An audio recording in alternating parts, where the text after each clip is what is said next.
tidak bisa.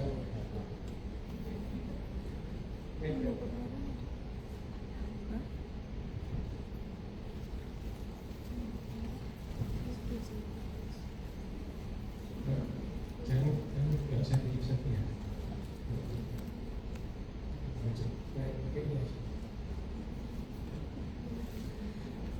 Baik, mohon maaf. Jadi ultrasonografi saat ini bagi seorang ahli obstetri dan ginekologi itu rasa-rasanya sudah menyerupai stetoskop. Karena banyak hal yang kita lakukan pemeriksaan satu paket dengan pemeriksaan ultrasonografi untuk menegakkan diagnosis. Kalau kita bicara posisi dari ultrasonografi memang masih merupakan pemeriksaan penunjang, tapi rasa-rasanya seorang ahli spesialis obstetri dan ginekologi maupun subspesialisnya kalau tidak menggunakan ultrasonografi untuk melihat misalnya folikel antral ya, Prof. Gus ya, selain melihat AMH-nya itu kok kurang gitu. Kita mau melihat ini betul-betul apakah folikelnya akan menetas atau tidak di hari ke-12 ke-13. Kita mau lihat folikelnya besarnya sudah 1,8 cm sampai 2,2 cm atau belum. Kita lihat endometriumnya apakah sudah trilaminar atau triple layer gambarannya atau belum, tebalnya berapa. Kemudian vascularity subendometrialnya bagaimana. Kemudian ada atau tidak spot-spot misalnya endometriosis dan lain sebagainya untuk menegakkan diagnosis dan melakukan tata laksana. Nggak bisa kalau kita pakai stetoskop yang stetoskop letterlock ya, kemudian ditempel di perut ataupun menggunakan palpasi dan lain sebagainya. Pada kasus-kasus yang gross kelainan anatomik atau patologik mungkin kita bisa melakukannya, tetapi pada kondisi-kondisi yang mayoritas kita secara halus untuk melakukan diagnosis maka ultrasonografi adalah jawabannya.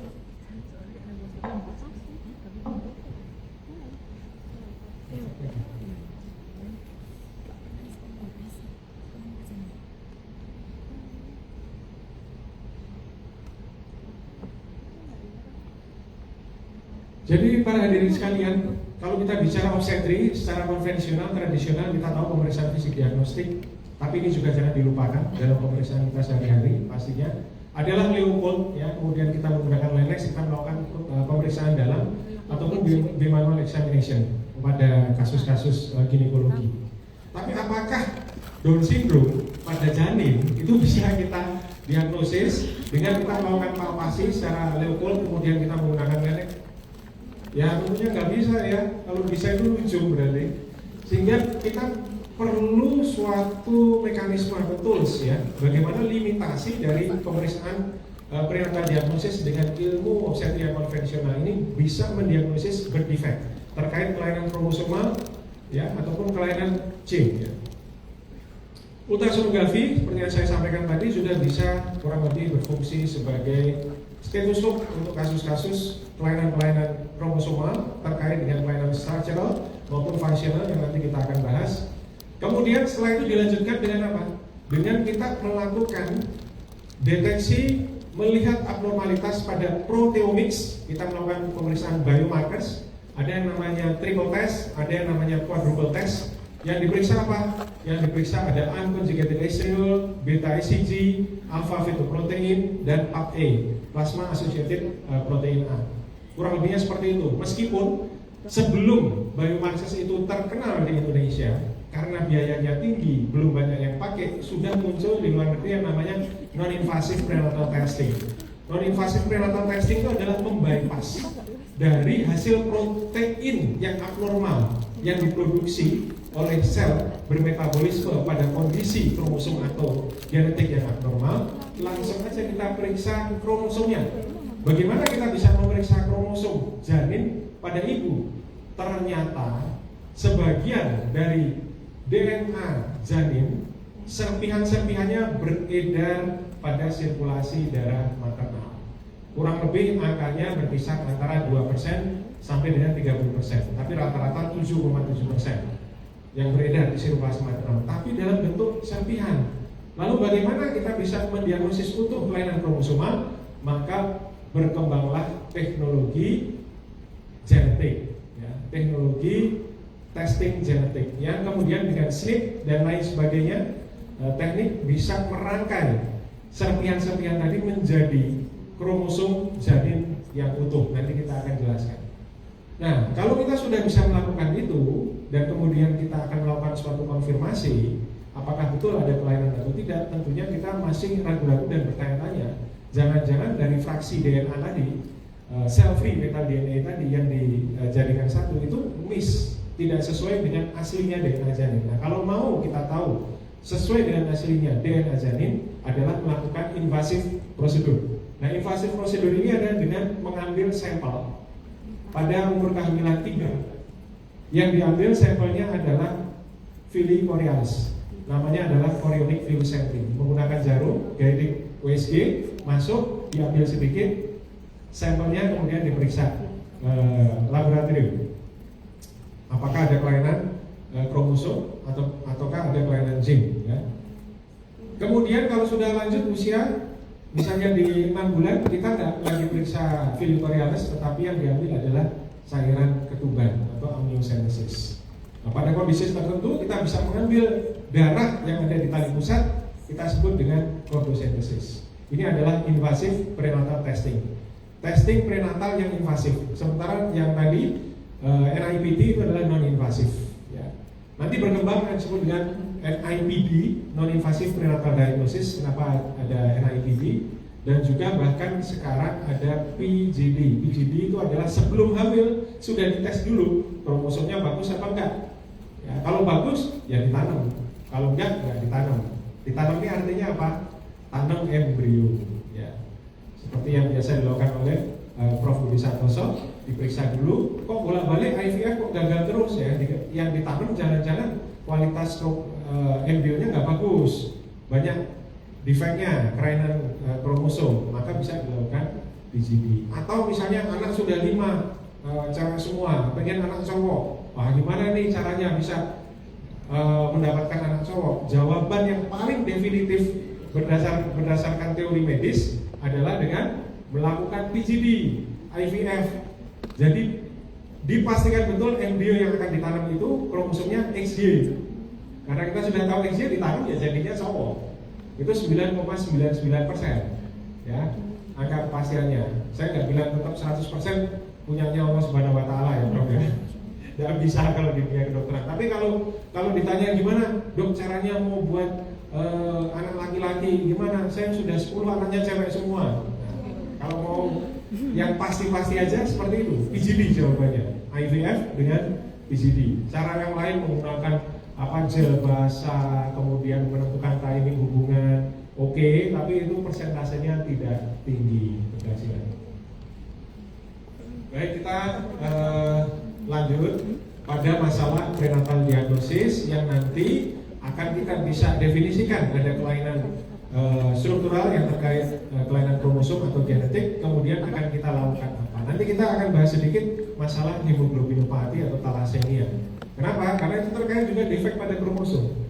Thalassemia alfa itu defek kromosomnya pada kromosom nomor alfa dan beta itu 11 dan 16.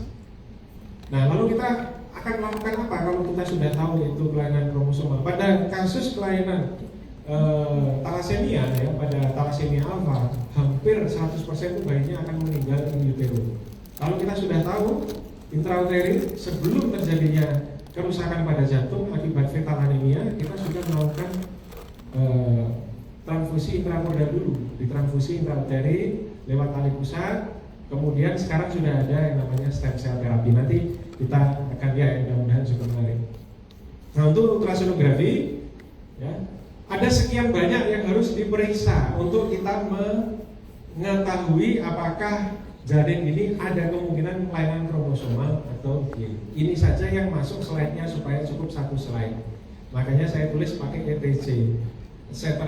ya, dan lain-lain. Karena masih banyak sekali yang harus kita lihat.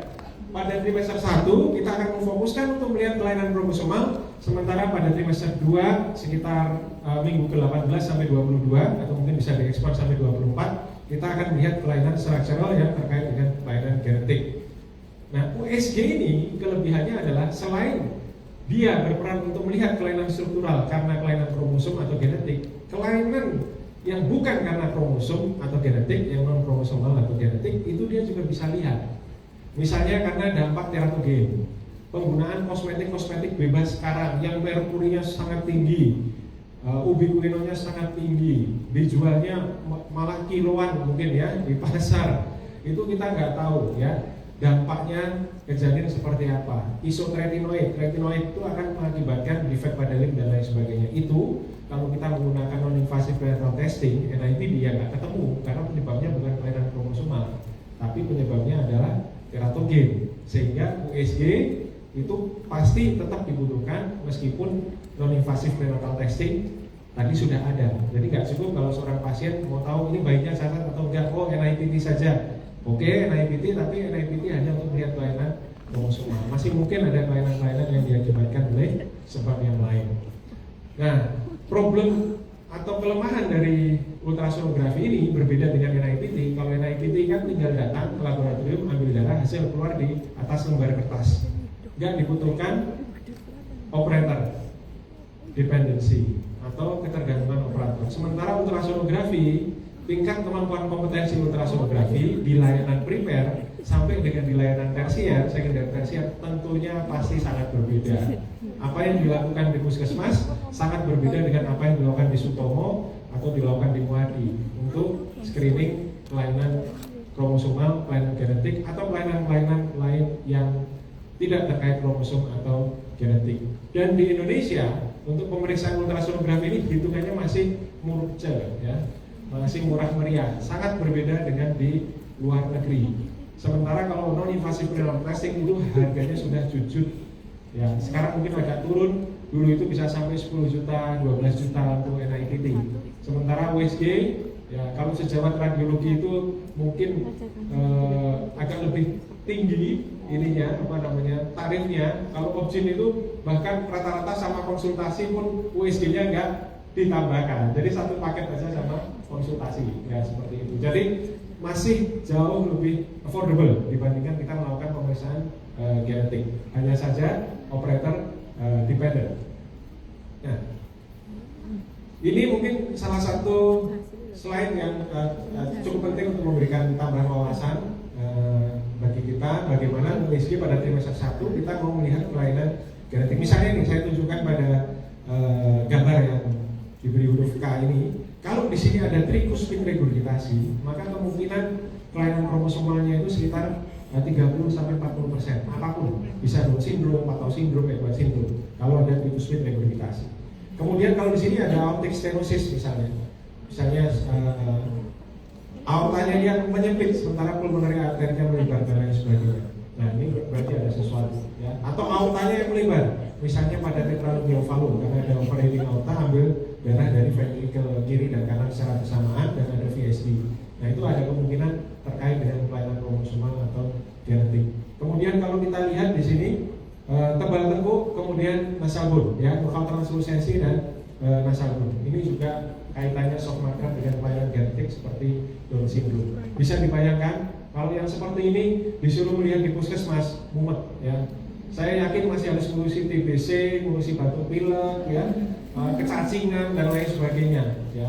Jadi pasti kalau yang melakukan seperti ini itu adalah di Sutomo atau di Muardi, gitu, di layanan-layanan tersier yang harus memeriksa lengkap satu dan lainnya untuk memastikan tidak ada kelainan.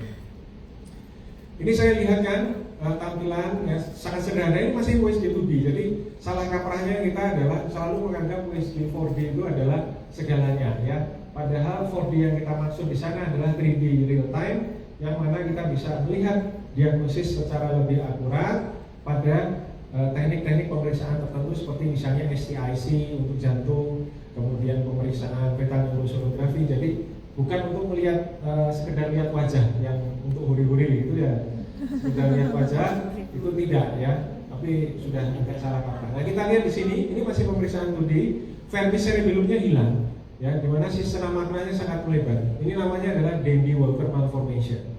Nah kalau kita dapatkan satu tanda ini saja, ya, jaras yang ada, jaringan yang ada antara otak kecil kiri dan kanan itu nggak ada. Ini kan bisa ada Vernier hipoplasia namanya, ada Blackposis, ada megasistema magna. Ini tentunya untuk mendiagnosis ini harus pakai potongan sagittal dengan pemeriksaan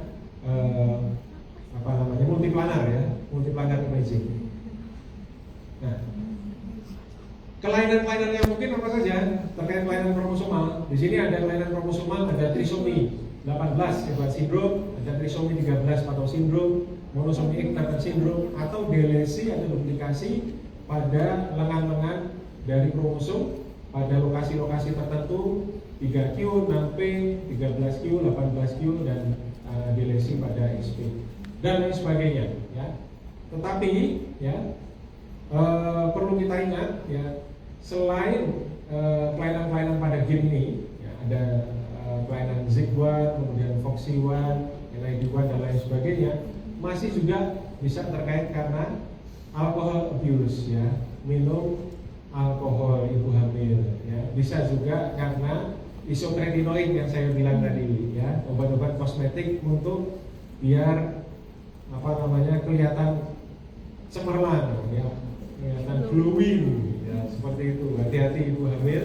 Di sini obat-obat antikonvulsan, valproic acid dan lain sebagainya. Artinya kalau kita hanya melakukan pemeriksaan genetik, entah itu dengan CVS yang invasif atau non-invasif prenatal testing, maka kita nggak bisa tahu ada Dandy Walker karena penyebab yang lain. Itu artinya ultrasonografi masih diperlukan selain pemeriksaan genetik, biologi molekuler ya. Atau karena infeksi, misalnya cytomegalovirus virus, toxoplasmosis, kemudian kondisi metabolik maternal ya seperti diabetes mellitus, kemudian bisa juga karena misalnya kasus-kasus yang langka terkena exposure radiasi atau kondisi hipoksia atau vascular disruption dan lain sebagainya. Nah, ini saya lihatkan contoh-contoh kasusnya. Yang di depan ini adalah ketika hemisfer otak kiri dan kanan bergabung menjadi satu, tidak ada fak cerebrinya. Ini disebut dengan holoprosencefali. Ini sangat khas untuk trisomi 13 ya, 13. Nah, kadang-kadang setelah itu akan masuk sampai dengan ke daerah frontal depan, mengakibatkan mata kiri dan kanan itu bertemu menjadi satu, namanya cyclops. Itu bukan terus kalau melihat itu ini adalah akhir zaman, bukan ya? Ya, karena itu adalah kelainan kongenital ya, cyclops, matanya satu ya. Oke. Kemudian ini defek pada tulang tengkorak bagian belakang, pars occipital ya. Kemudian diikuti dengan protrusi parenkim otak ke belakang, jadi namanya adalah encephalocele. Nah, ini bisa karena kelainan genetik, tapi bisa juga karena kurang asam folat. Nah, kalau kelainan genetiknya bisa karena defek atau mutasi pada MTHFR, suatu gen yang mengkode metabolisme asam folat. Sehingga ketika kita memberikan treatment, tentunya terkait dengan dugaan yang kita mengerti. Ya. Kemudian ini lisensefali, di mana Sylvian vision ini tidak dalam kondisi yang normal, dia mengalami neurodevelopmental delay. Ini adalah salah satu ciri pada trisomi 18 atau Edwards syndrome. Nah, kemudian kita lihat di sini di depan kita nggak bisa melihat ada cavum septum pellucidum, dan kemudian ada gambaran teardrop pada ventricle lateral. Kemudian pada pemeriksaan pericausal arteri kita nggak menemukan. Ini namanya agenesis corpus callosum. Nah, apa ini saya sekedar mau buat bingung aja ya, bahwa pemeriksaan WSG tidak sesederhana itu gitu ya, tidak sesimpel Ferguson lakukan. Baik.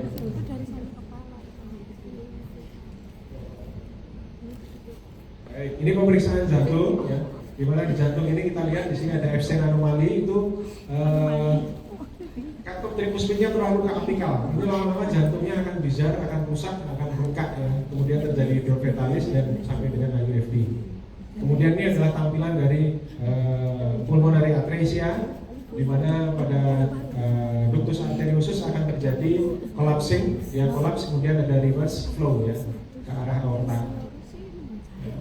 Ini adalah kasus double inlet left ventricular atau DLV, dan ini pada bagian DISP, di mana ada tampilan inlet yang double, yang ganda pada salah satu ventricle di jantung. Ini adalah tampilan DISP untuk transposition arteries. Kemudian kita lihat irama jantung, kita bisa juga mendiagnosis congenital heart block akibat kelainan kromosomal atau genetik. Kita mengukur PR interval, jadi tidak bisa sederhana kita mendengarkan menggunakan Doppler jeduk-jeduk ya, atau menggunakan lenek karena kita mengukur betul-betul interval flow darah yang masuk dari atrium ke arah ventricle, kemudian dari ventricle ke aorta atau arteria pulmonalis. Ada gap atau enggak? Ketika PR interval itu sudah lebih dari 150 milisecond, berarti sudah mulai ada kelambatan kontraksi antara kontraksi di atrial dan kontraksi di ventrikuler. Jadi kemungkinan ada kerusakan serabut saraf di sana di janinnya. Apakah karena kelainan kromosomal atau misalnya maternal autoimun pada lupus atau antifosphotic syndrome dan lain sebagainya. Nah, sini kalau anak kecil lihat balon bahagia ya, tapi kalau ibu hamil dan suami melihat ada balon di perut dedek bayinya, ya tidak bahagia ya. Ini adalah tanda duodenal atresia, ada gambaran double bubble di daerah perut. Biasanya terkait dengan trisomi 21 yang paling sering.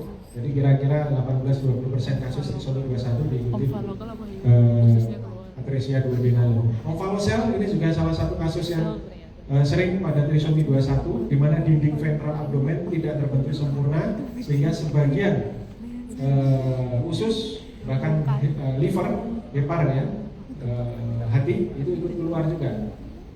Tapi dia ada selaputnya, namanya omphalocele. Ini juga terkait dengan kelainan kromosomal. Nah, selain kelainan struktural, ada juga kelainan-kelainan yang halus, yang sifatnya sebenarnya kalau lahir dilihat ini kelainannya apa ya, kok nggak ada. Itu misalnya apa? Tebal tengkuk yang lebar, vokal translucensi, itu soft markers. Kemudian ada vokal ekogenik pada daerah jantung. Jantungnya nanti kalau diperiksa di setelah lahir ya normal saja. Ini echogenic bowel ya, kemudian single umbilical artery. Ini kista pada plexus choroid. Ini pada minggu ke-24 akan hilang biasanya, 24 ke atas. Jadi ini adalah kelainan yang halus yang akan cenderung hilang pada masa atau periode tertentu, yang tidak muncul defeknya secara nyata, tetapi menggambarkan ada kemungkinan ini kelainan kromosomal atau kelainan genetik, yang akhirnya menuntun kita untuk melakukan non-invasive prenatal testing. Ini adalah hormon pemeriksaan pada trimester 1, nuchal translucensi, kemudian adanya nasal bone, dan ada sudut antara tulang frontal dengan maksila untuk maxillary angel. Ya. Ini adalah contohnya pemeriksaannya. Ini adalah yang lebar, ya. Kalau tadi yang normal. Kemudian sekarang dengan perkembangan artificial intelligence, ini kita juga berusaha bagaimana operator dependency itu dikurangi dengan kecanggihan teknologi. Ya. Salah satunya misalnya di sini yang kita baru saja publikasikan, bagaimana yang tadi yang untuk huri-huri tadi ya, lihat wajah itu bisa digunakan untuk membantu kita mengetahui adanya kelainan-kelainan seperti ini. Ada epicanthal slanting, kemudian tongue protrusion, kemudian ada flat nasal bridge dan lain sebagainya, yang nanti dengan suatu sistem deteksi AI tertentu langsung kelihatan, oh ini kemungkinannya ini. Jadi memandu kita. Tetap jangan sampai jadikan alat atau mesin itu majikan dari manusia. Manusia yang mengontrol alat atau mesin itu untuk dijadikan teman kita untuk membantu pekerjaan kita menjadi lebih cepat dan lebih akurat. Ya, jangan sampai keliru karena ada alat nanti takutnya digantikan oleh alat. Ya. Misalnya di sini kita lihat enhancement dalam pemeriksaan untuk labial cleft dan lain sebagainya dengan menggunakan AI. Termasuk pada fetal ekokardiografi, ini salah satu yang paling sulit untuk pemeriksaan itu fetal ekokardiografi dan juga fetal neurosonografi. Karena potongannya banyak, bayi itu terus bergerak dan dibutuhkan betul-betul skill dalam handling dari probe USG serta pengetahuan teknik pemeriksaan USG. Sehingga dengan AI harapannya adalah kita bisa melakukan slicing yang jumlahnya ada 15 pada jantung janin, ya, dengan satu potongan saja. Jadi ini publikasi kita. Jadi bagaimana kita menggunakan four chamber view. Potongan four chamber view itu adalah potongan 4 ruang, kita ambil kemudian dengan volume swab, kemudian potongan-potongan yang lain dengan mesin itu sudah akan muncul dengan sendirinya. Tinggal kita baca potongannya seperti kita melihat CT scan, seperti kita melihat hasil dari MRI, tentunya dengan menggunakan artificial intelligence tadi. Nah, ini akan menjadi lebih mudah untuk mendeteksi kelainan-kelainan seperti VSD, trubus arteriosus, HFLS, kemudian pelayanan-pelayanan yang lain. Baik, cukup ya untuk ultrasonografi ya. Kayaknya udah cukup mumet soalnya kalau ultrasonografi. Nah, paling nggak tahu bahwa ultrasonografi itu nggak sekedar untuk menentukan taksiran hari persalinannya kapan. Oh ini ukurannya bayinya kecil apa besar, hari beban cukup enggak, hari-hari nutup jalan lahir apa enggak. Seperti ini ultrasonografi ya. Cuma juga jangan dibayangkan itu kemudian dibawa pelayanan primer ya. Mumet nanti, sekali meriksa pasien itu setengah jam bisa ya, 20 menit, 30 menit. Bayangno kalau di layanan primer pasien 50 sejam itu cuma dapat 2, nggak ketemu sama suami nanti ya. Jadi itu seharian suntuk itu, nggak pakai mandi, nggak pakai makan itu 24 jam itu berarti cuma dapat 48 pasien kalau satu pasien setengah jam ya. Jadi memang sudah ada ya, apa namanya ranah-ranahnya. Nah ini kita jelaskan di sini. Trimester 1, trimester 2, kalau di luar negeri dulu ada yang namanya quadruple test, ada yang namanya triple test. Yang diperiksa yang saya sampaikan tadi, ataupun juga didestriol, kemudian beta ICG, alpha fetoprotein, kemudian PAK, ya, associated plasma protein. Nah, ini untuk apa? Untuk melihat misalnya kayak Down syndrome itu unconjugated estriolnya rendah, ya. Sementara AFP-nya, kemudian PAK-nya, HCG-nya tinggi, tetapi PAK-E, AFP, kemudian yang lain itu turun. Sementara sebaliknya kalau misalnya trisomi 18 itu HCG-nya rendah. Kurang lebih seperti itu. Kenapa? Karena sel itu akan bermetabolisme menghasilkan protein. Kalau selnya itu metabolisme keliru akibat komponen kromosom atau genetiknya keliru, protein yang dihasilkannya pun akan keliru. Waktu itu, masa itu belum bisa periksa sel ini DNA-nya bagaimana gitu ya. Karena belum tahu yang namanya cell free fetal DNA. Tapi itu pun harganya sudah mahal. Jadi saya sempat mungkin sekitar 15-20 tahun yang lalu itu periksa ke pasien setahun paling ya 1-2 pasien yang mau periksa seperti itu. Ya, setahun loh, cuma 1-2. Habis itu sekarang sudah tergantikan dengan non-invasive prenatal testing. Jadi ini nggak pernah terlalu kondang di Indonesia. Ya, ini mungkin saya percepat saja karena waktu. Untuk kromosomal dan gene analysis, kita bisa periksa kromosom, bisa periksa gen. Apakah itu hanya terkait dengan spesifik kelainan kromosom tertentu seperti kromosom 13, 18, 21, monosomi X, atau sekian banyak. Tentunya semakin banyak panel yang kita periksa, biayanya semakin tinggi. Jadi kalau mau cost efektif, cost efisien, mestinya pemeriksaan ultrasonografi itu sudah bisa mengerucutkan pilihan untuk pemeriksaan kromosom atau genetiknya apa yang akan diperiksa. Tidak semuanya diperiksa. Dan juga kalau diperiksa semuanya itu resikonya macam-macam. Nanti saya jelaskan.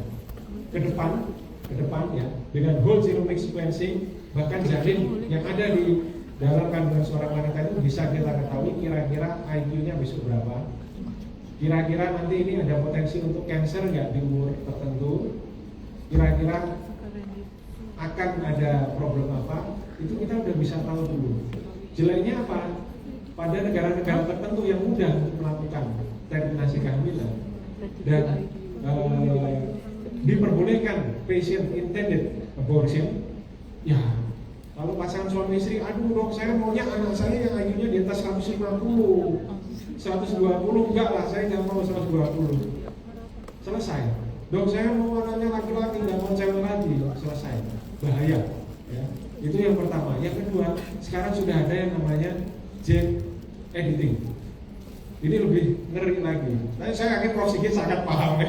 Prof Sigit paham. Tapi untungnya kan masih bukan di manusia ya Prof ya, di hewan. Diedit gennya. Saya mau misalnya menghasilkan pasukan yang kuat perang. Diedit. Menghasilkan tentara sekian banyak dan sebagainya. Nah, ini ranah-ranah yang akan masuk ke aspek etik yang saya yakin Prof bisa menjelaskan dan akan menjadi panjang dan lebar kali tinggi ya Prof ya. Ini akan jadi masalah di masa yang akan datang.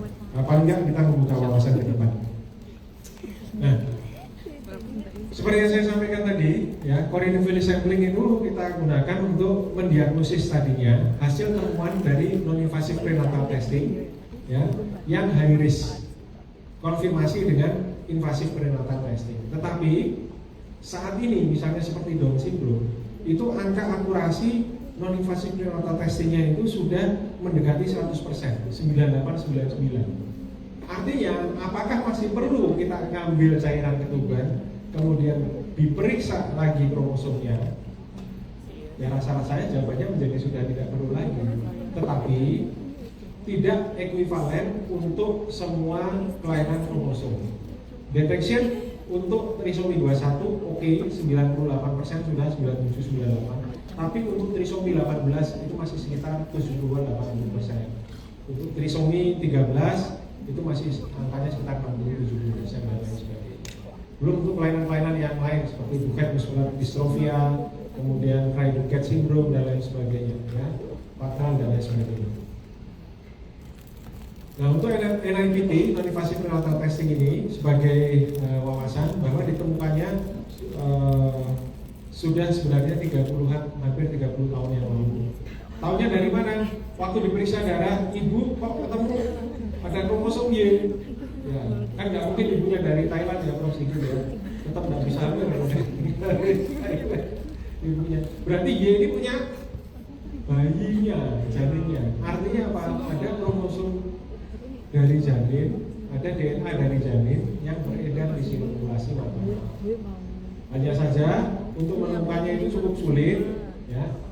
Terkait dengan yang disampaikan tadi, tidak utuh yang masuk ke sirkulasi maternal. Jadi berbentuk cell free yang terfraksinasi atau fragmented, ya, serpihan-serpihan.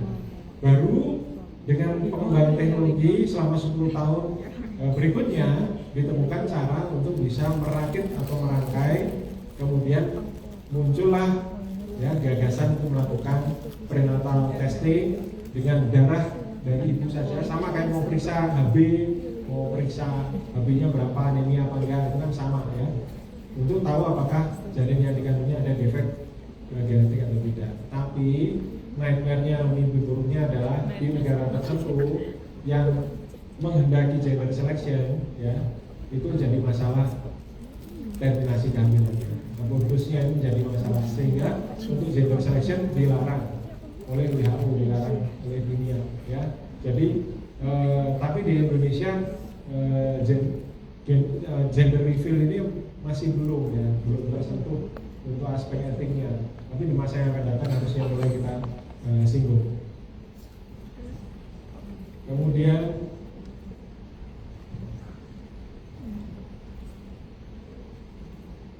baik, kegunaannya, kemanfaatannya, misalnya kalau kita mau melakukan pemeriksaan dengan NIPT tadi, mengetahui adanya resus yang positif pada ibu yang resusnya negatif, maka kita memberikan obat untuk anti resus supaya tidak terjadi erythroblastosis fetalis yang akan mengakibatkan hemolisis pada darah janin yang akan mengakibatkan bayinya meninggal di dalam kandungan. Kalau kita bisa mengetahuinya, karena kalau yang kita periksa darah ibunya itu RH-nya negatif, suaminya positif, itu belum tentu loh bayinya RH positif. Bisa juga dia RH negatif. Kalau RH negatif sama RH negatif nggak perlu dikasih rogam atau anti resus. Ya, kalau kita tahu itu RH positif baru diberikan.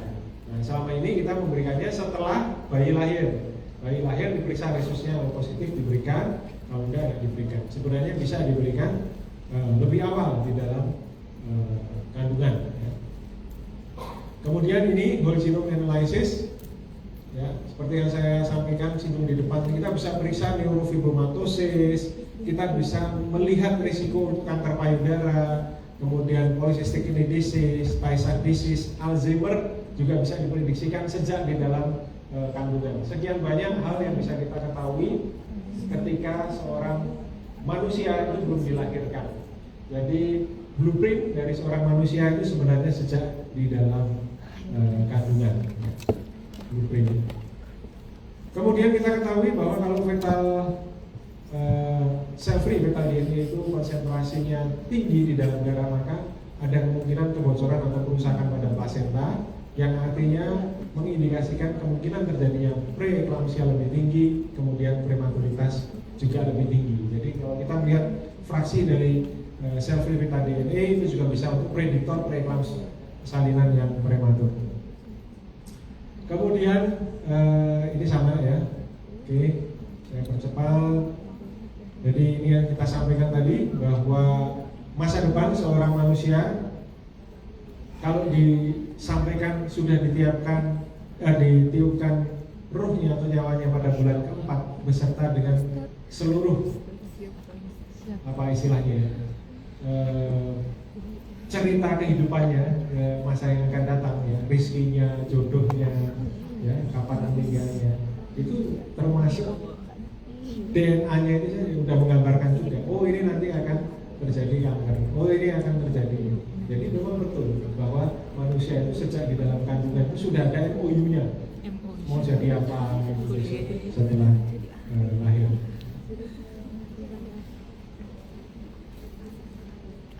Baik. Nah, pemeriksaan untuk NIPT ini juga pernah dicoba untuk suatu setting yang berbeda, di mana bisa memprediksikan apakah kanker yang sudah ditangani ini akan menjadi lebih berat atau tidak ya, seperti CA nasofaring, kanker payudara dan lain sebagainya. Nah ini saya sampaikan ya, strateginya.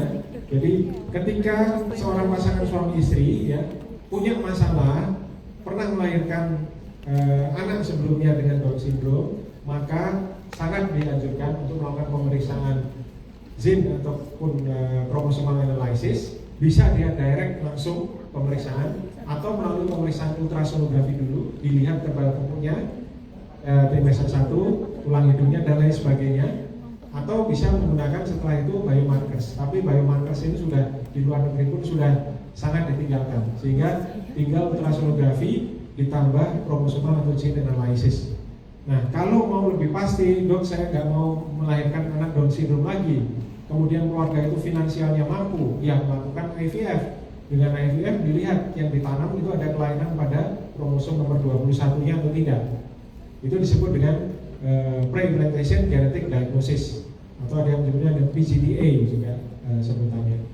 Nah, ke depan pada kasus-kasus seperti itu sebenarnya sudah ada ranah untuk melakukan fetal therapy. Sekarang ada ranah untuk melakukan fetal therapy in utero pada Down syndrome, sehingga mensupresi ekspresi gen direct 1A ya, kemudian OLIG1 dan OLIG2 yang mengakibatkan terjadinya deteriorisasi fungsi saraf.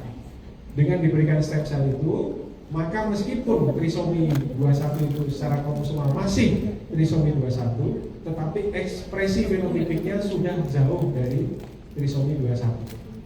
Jadi ke depan kita bisa melakukan terapi-terapi, bukan sekedar berpikiran untuk menterminasi kehamilan kalau ada masalah genetik atau kromosom. Di Indonesia sendiri tidak bisa melakukan terminasi kehamilan hanya gara-gara kita tahu dari hasil pemeriksaan NIPT atau USG mendukung kemungkinan Down syndrome pada janinnya tidak diperkenankan ya. Kecuali kasus-kasus yang letal tentunya melalui rapat komite medik. Ini saya akan tampilkan bagaimana melihat arus darah pada arteri cerebri media ketika peak systolic velocity sudah lebih dari 90 cm/s, maka hampir pasti sudah terjadi hemolisis atau pecahnya sel darah merah ya pada fetus. Nah, hemolisis ini kita bisa duga kalau pada pasangan suami istri itu ada pembawa thalassemia, misalnya entah itu beta minor atau jenis yang lain, hemoglobin yang lain, maka bayinya ini kemungkinan adalah penderita juga thalassemia. Kemudian apa yang akan kita lakukan?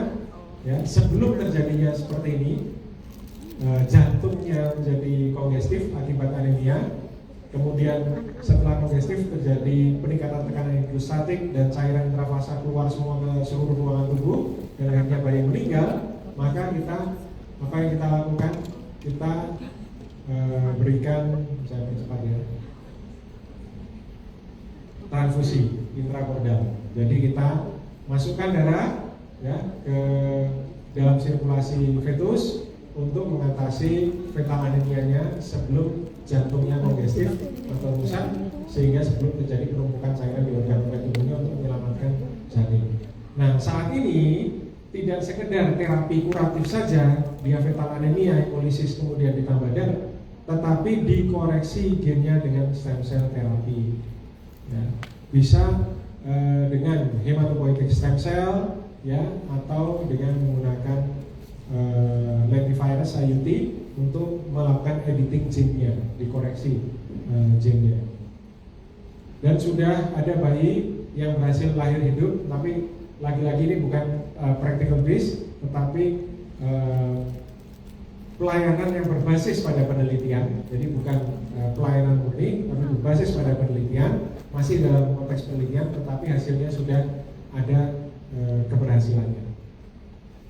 Jadi saya rasa demikian yang bisa saya sampaikan sebagai penutup atau sebagai kesimpulan adalah ketika ada kasus-kasus yang kita curigai dugaan kelainan kromosomal, baik dari riwayat sebelumnya atau dari pemeriksaan ultrasonografi, kita bisa melanjutkan pemeriksaan yang tidak invasif dulu, yaitu non-invasive prenatal testing. Kalau hasilnya high risk, maka kita bisa melakukan pemeriksaan konfirmatif dengan menggunakan invasif seperti amniocentesis, dan kemudian kita akan tentukan prognostikasinya, apakah ini kasusnya letal atau tidak, ada terapinya atau tidak saat ini untuk manajemen selanjutnya. Demikian yang bisa saya sampaikan. Terima kasih, kurang lebihnya mohon maaf. Wabillahi taufiq wal hidayah. Assalamualaikum warahmatullahi wabarakatuh.